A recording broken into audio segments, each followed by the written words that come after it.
Hey guys, Lisa Callaghy here to share with you a video on how to invite your students to your Gimkit class through invites where you need to accept your student into your class.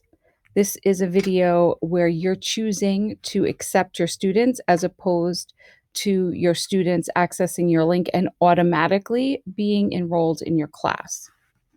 All right, so let's get started. Here I am on a teacher's Gimkit Live dashboard. I'm navigating over to the left-hand side menu bar and choosing the menu option called Classes. From here, I am going to create a new class, clicking on this blue New Class button in the center of your screen. Titling the class with my room number, and I can choose a color. I'm going to click on the blue Create Class.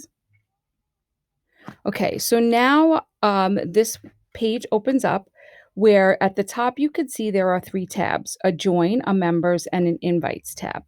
So the Join tab is the one that comes up first. This is the one that will have the link that you must share with your students for them to actually join your class.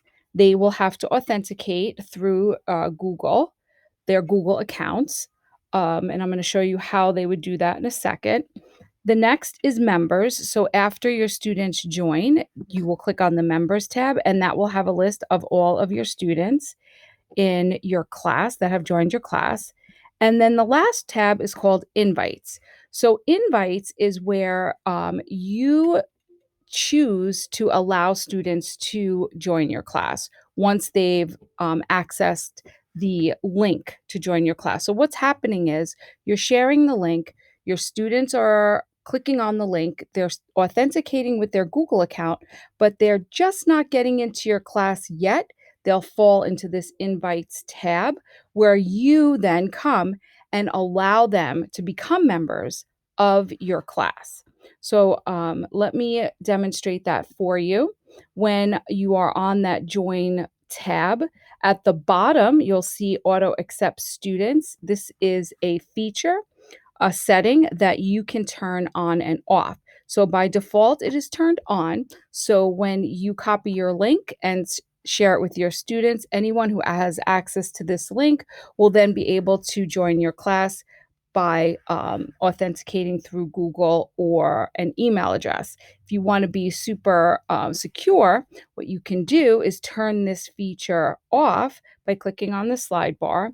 And so now, instead of auto accepting students into your class simply by them clicking on your link and typing in a Google account, this will put those students or people into the invites tab where you will go through and pick the students that you want to join your class.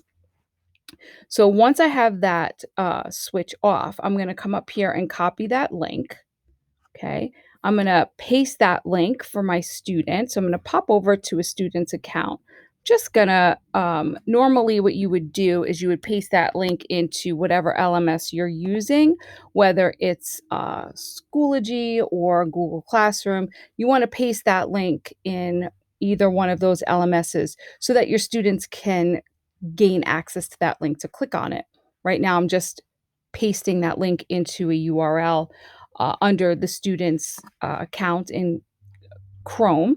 So I am in a student's account in Chrome. You could see here, I'm logged into their class link dashboard. So, and that student is up here. His account is active in my Google Chrome browser. So I just pasted that link for purposes of this video. But when your students do click on that link in your LMS, they will come to this page. So what they need to do is click on Join with Google. The student is logged into their account, their Google account, it will automatically log them in. And because it recognizes that student as a Google account user, and it will bring the student to this page. Now, notice it's saying you've requested to join this class. Once your teacher accepts you, you'll be able to access the live games and assignments from that teacher. So this is what happens when you turn that setting off where students are automatically joined in your class. So let's pop back over to the teacher's account. And in invites, I should see this student is asking to join my room, my class, and I have the choice of rejecting or accepting. So once I accept that student, making sure that's my student, proper ucboe.us Google account, clicking on the accept, now you'll see in the members tab that student will now reside. From here, you're able to do a few things. You could rename your student if you want to put their full name, or you can remove the student from your class. Okay, so this has been a video on how you have your students join your class in Gimkit, but not automatically, through an invite where you have to either accept or reject that student in your class. All right, guys, I hope this helped. Have a great day.